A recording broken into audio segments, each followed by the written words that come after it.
یہ احمق عمران اور ڈانسر سائمن کی ٹیمیں بہت خطرناک ہیں اور گو کہ اس بار ہم نے بہت زبردست پلاننگ کی ہے اور ان کی ٹیم کا بچنا بہت مشکل ہے، مگر پھر بھی ان شیطانوں کا کوئی پتہ نہیں ہے، خاص کر پاکیشیا کا احمق اور اس کی ٹیم جو کرنل فریدی کی غیر موجودگی میں کافرستان کے چیف آف سیکرٹ سروس شاگل کی آنکھوں میں کئی بار دھول جھونک چکے ہیں۔ اس لیے اس احمق سے کوئی بعید نہیں کہ وہ ہماری بھرپور چال کا پانسا پلٹ دے۔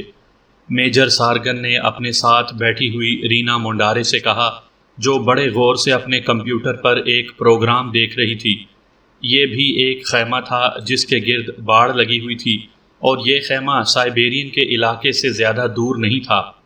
اس جگہ بھی برف پوش پہاڑ اور ساتھ ہی برف سے ڈھکی پہاڑی سلسلہ تھا، جس میں برف کی سفیدی میں ڈھکے گھنے درختوں کے سلسلے تھے، جہاں برفانی درندے کثرت سے موجود تھے، اور چونکہ ان کا خیمہ جنگل کے قریب ہی واقع تھا، اس لیے برفانی درندے یہاں آسانی سے آ سکتے تھے، مگر رینا مونڈارے اور میجر سارگن بغیر کسی خوف کے آرام سے اس خیمے میں بیٹھے تھے، جیسے انہیں خیمے سے باہر اپنی حفاظتی تدابیر پر مکمل بھروسہ ہو، اور بھروسہ کیوں نہ ہوتا، کیونکہ انہوں نے ہارڈ بلاسٹر شیلڈ کی چادر پورے خیمے میں چڑھائی ہوئی تھی، اور اس وجہ سے اگر ان کے خیمے پر بم باری بھی کی جاتی تو یہ محفوظ رہتے، اور خیمے سے باہر ہارڈ بلاسٹر شیلڈ کی باڑ بھی انہوں نے باہر لگائی ہوئی تھی، جس کی وجہ سے وہ برفانی درندوں سے بھی محفوظ تھے۔ ڈائمنڈ بیوٹی، یہ تم اپنے اسپیشل کمپیوٹر میں اتنے انہماک سے کیا دیکھ رہی ہو؟ اس بار میجر سارگن نے حیرت سے اس کی طرف دیکھ کر پوچھا۔ بس ویسے ہی ٹائم پاس کر رہی ہوں، مگر تم فکر نہ کرو، میری نگاہیں پاکیشیا اور گریٹ لینڈ کے ایجنٹوں پر لگی ہوئی ہیں۔ جیسے ہی ان میں سے کوئی پارٹی بلیک زون میں داخل ہوگی، میں ان کے لیے طوفان بن جاؤں گی، رینا مونڈارے نے گرم کافی سپ کرتے ہوئے کہا۔ کیونکہ ہیٹر چلنے کے باوجود شدید سردی کی وجہ سے خیمے کا ماحول گرم ہونے کے باوجود بھی سردی بہرحال موجود تھی۔ میجر سارگن نے ایک نظر اس کے اسپیشل کمپیوٹر پر ڈالی تو حیران ہو گیا، کیونکہ کمپیوٹر کی سکرین پر ڈاکٹر سائمن کا شو لگا ہوا تھا، جس میں ڈاکٹر سائمن اپنی ساتھی کلارا کے ہمراہ ڈانس کر رہا تھا، اور یہ غالباً نئے شو کا پروگرام تھا جو اس نے حال ہی میں کافرستان میں کیا تھا۔ اس شو میں ڈاکٹر سائمن اور کلارا ایک ساتھ ڈانس کر رہے تھے، اور ان کا ڈانس بہت تیز اور کمال کا تھا، جس سے سامعین بہت لطف اندوز ہو رہے تھے۔ کاش اس چڑیل کے بجائے ڈاکٹر سائمن میرے ساتھ ڈانس کا شو کر رہا ہوتا تو ہم دونوں مل کر شو کی رونق دوبالا کر دیتے، کیونکہ اس چڑیل کو تو ڈانس کرنا ہی نہیں آتا، رینا مونڈارے نے ایک آہ بھر کر کہا۔ حالانکہ بیوٹی کوئن کے نام سے مشہور نوجوان بیرسٹر کلارا، جو اس ڈانس میں شو میں ڈاکٹر سائمن کی پارٹنر تھی، بہت کمال کا ڈانس کر رہی تھی اور دونوں سامعین سے کھل کر داد وصول کر رہے تھے۔ مجھے حیرت ہے ڈائمنڈ بیوٹی، تم اب بھی اس سائنسدان ڈاکٹر سائمن پر فدا ہو۔ میں جانتا ہوں کہ تم بھی بیوٹی کوئن کی طرح ایک اچھی اور دنیا کی منجی ہوئی ڈانسر ہو، مگر ڈاکٹر سائمن کی ساتھی بیرسٹر کلارا بھی ایک ایکسپرٹ ڈانسر ہے اور ڈاکٹر سائمن کی منگیتر ہے۔ دونوں ایک دوسرے کو پسند کرتے ہیں، لیکن مشن کے دوران دونوں میں سے کوئی کبھی بھی جذباتی نہیں ہوا، اور ڈاکٹر سائمن ایک باس کی طرح اپنے تمام پاورز ممبرز کے ساتھ ساتھ اپنی منگیتر اور بے پناہ حسین بیرسٹر کلارا پر بھی روب رکھتا ہے۔ البتہ مشن سے ہٹ کر دونوں ایک دوسرے سے ہنس کر بات کرتے ہیں، اور اپنے لکی 7 گروپ میں دونوں اچھے ڈانس پارٹنر ہیں، اور میں حیران ہوں کہ تم یہ سب جانتی ہو کہ ڈاکٹر سائمن عالمی مجرم اور عالمی دہشت پسند لڑکیوں کو پسند نہیں کرتا، مگر پھر بھی تم ڈاکٹر سائمن پر اب بھی جان فدا کرتی ہو۔ مجھے تمہاری سمجھ نہیں آتی، اور اگر یہی حال رہا تو تمہارے جذبات کی وجہ سے ہم شکست کھا جائیں گے، میجر سارگن نے حیرت سے اپنی ساتھی رینا مونڈارے کی طرف دیکھتے ہوئے کہا۔ نہیں، ایسی کوئی بات نہیں ہے، میں تو اس لیے یہ سب کچھ دیکھ رہی تھی کہ میں خود ایک اچھی ڈانسر ہوں، اور ڈانس کے پروگرامز مجھے پسند ہیں، رینا مونڈارے نے اس بار منہ بنا کر کہا۔ ویسے تمہاری قسمت اچھی تھی کہ تم ڈارک ایڈونچر والے کیس میں عمران کی ساتھی روشی کے ہاتھ میں موجود زیرو لینڈ کی ایجاد کردہ زون گن سے بچ گئے تھے۔ اگر تم نے اپنے لباس کے نیچے ہارڈ بلاسٹر نہ پہنا ہوا ہوتا تو تم بھی یک لخت جل کر راکھ ہو جاتے۔ کیونکہ میں نے اپنی آنکھوں سے ریڈ ڈیتھ کے ایجنٹوں کو بھگ سے جلتا ہوا دیکھا تھا۔ اس بار رینا منڈارے نے مسکراتے ہوئے کہا، ہاں تمہاری بات درست ہے، کیونکہ جس طرح ہم پہلے ریڈ ڈیتھ اور اب بلیک ڈیتھ کے لیے کام کر رہے ہیں، ہم بھی زیرو لینڈ کی طرح سائنس کی دنیا میں اپنا نام بنانا چاہتے ہیں۔ مگر عمران اور ڈاکٹر سائمن بھی کسی سے کم نہیں ہیں اور نت نئی ایجادات بنانے میں لگے رہتے ہیں۔ خاص کر پاک ایشیا کا احمق، وہ تو اپنی حیرت انگیز ایجادات کے ذریعے بے شمار بار بڑے بڑے سیکرٹ ایجنٹوں اور عالمی تنظیموں کو شکست دے چکا ہے اور انہیں موت کے گھاٹ اتار چکا ہے۔ میجر سارگن نے اسبات میں سر ہلاتے ہوئے کہا، ہمارے ایجنٹ تو ہمیں اس بات کی خبر کرتے رہتے ہیں کہ پاک ایشیا، کافرستان، بلغاریہ اور گریٹ لینڈ کے چاروں بڑے ایجنٹ کیا کیا کر رہے ہیں۔ بات دراصل یہ ہے کہ اکثر غیر ملکی پارٹیاں جن کا دنیا میں بہت نام ہوتا ہے، وہ بہت زیادہ خود اعتمادی اور غرور میں ان ایجنٹوں کا مقابلہ کرتے ہوئے مارے جاتے ہیں۔ اس لیے اس بار ہم نے زبردست پلاننگ کی ہے۔ اب تو عمران اور ڈاکٹر سائمن کی ٹیم کو مرنا ہی ہوگا۔ رینا منڈارے نے اپنے کمپیوٹر کی سکرین پر نظریں دوڑاتے ہوئے کہا، ہاں تمام عالمی مجرم اور دہشت پسند تنظیموں کو ان چاروں ایجنٹوں اور خاص کر عمران جیسے احمق شیطان کی وجہ سے بہت زیادہ نقصان اٹھانا پڑا ہے۔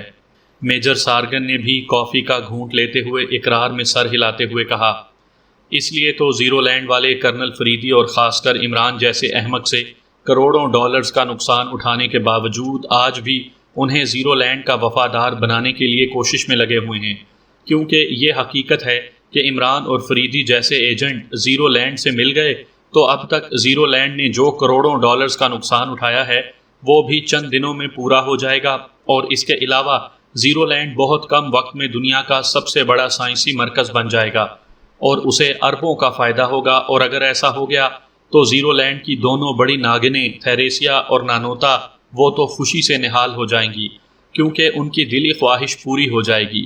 رینا منڈارے نے ٹھنڈی سانس لے کر کہا، وہ خیالات میں عمران اور کرنل فریدی کو زیرو لینڈ کا وفادار بنا دیکھ رہی تھی۔ کیا مطلب؟ تم یہ بات اتنی ٹھنڈی سانس لے کر کیوں کہہ رہی ہو؟ کیا تم بھی عمران یا کرنل فریدی میں سے کسی کو پسند کرتی ہو؟ میجر سارگن نے چونک کر اس سے پوچھا۔ ارے نہیں، مجھے اس پاک ایشیائی احمق اور کافرستانی پتھر دل انسان سے کوئی دلچسپی نہیں۔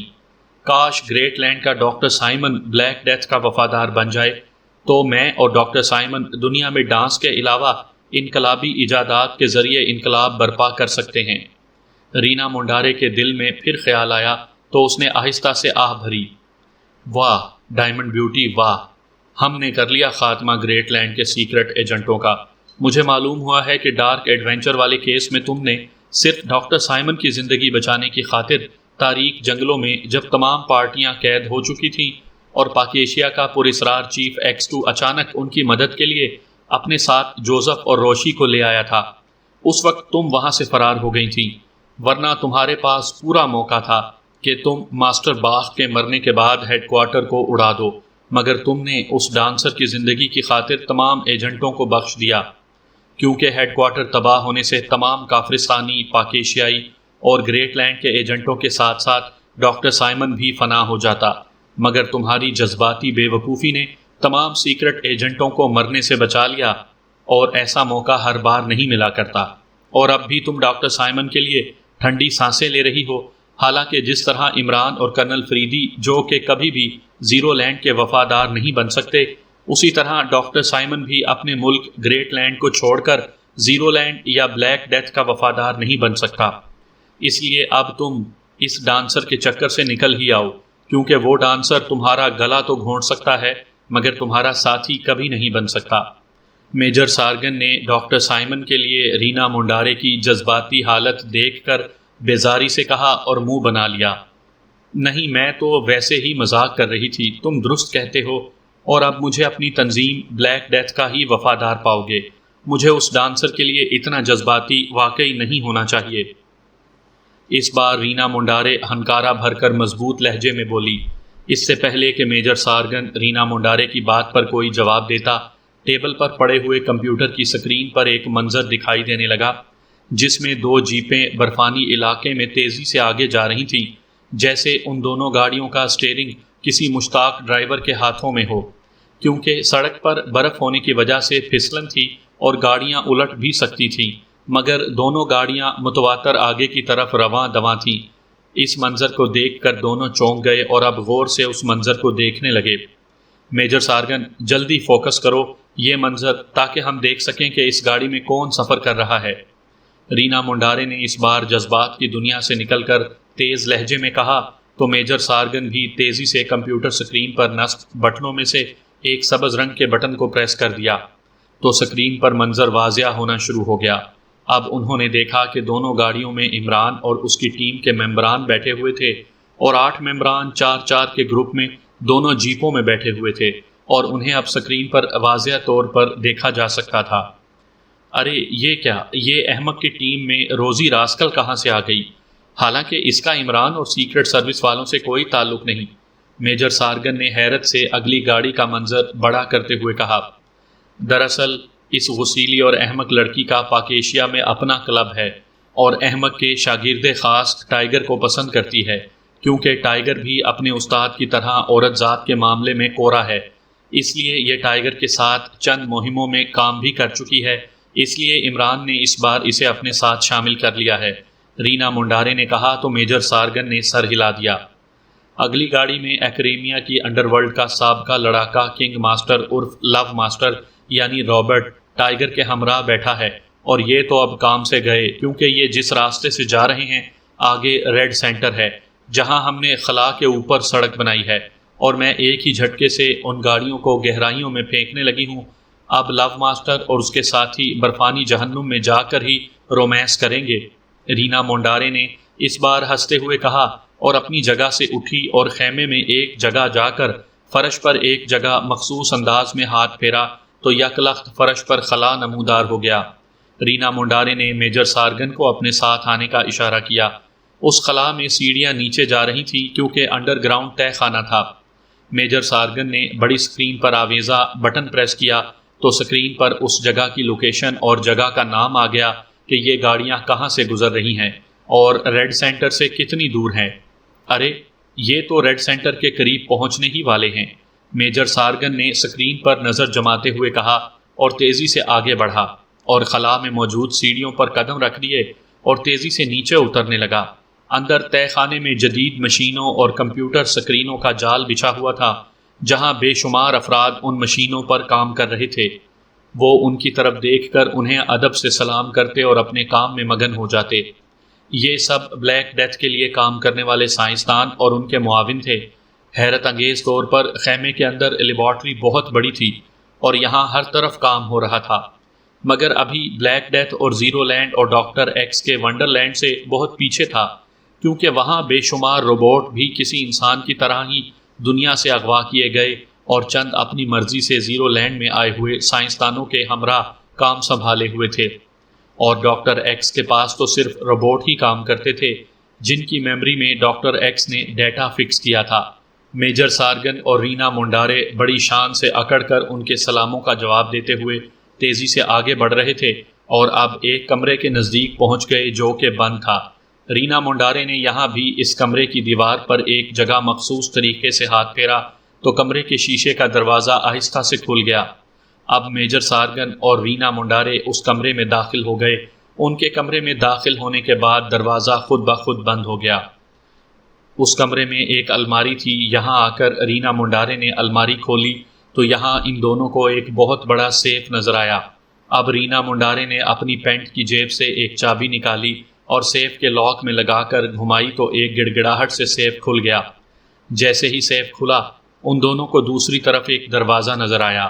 رینا منڈارے نے اس دروازے پر مخصوص انداز میں ہاتھ پھیرا تو لوہے کا دروازہ کھل گیا جس پر ایک 3 کھوپڑیوں کا نشان بنا ہوا تھا۔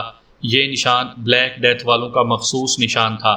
اب دونوں اندر داخل ہوئے۔ یہاں ایک طویل راہداری تھی جہاں ایک چھوٹی سڑک بنی ہوئی تھی، مگر زیر زمین ہونے کے باوجود یہاں اتنی شدید ٹھنڈ تھی کہ دونوں گرم ترین جیکٹیں پہننے کے باوجود اس مختصر وقفے میں ہی سردی سے کانپنے لگے۔ اس راہداری میں ایک کار جیسی شٹل موجود تھی۔ رینا منڈارے اور میجر سارگن تیزی سے اس شٹل میں بیٹھ گئے۔ اب میجر سارگن نے شٹل کے کنٹرولر کو اپنے کنٹرول میں کر کے ایک بٹن پریس کیا تو شٹل مکمل طور پر بند ہو گئی اور ایک ہیٹر آن ہو گیا، جس سے شٹل کے اندر گرمائش ہو گئی۔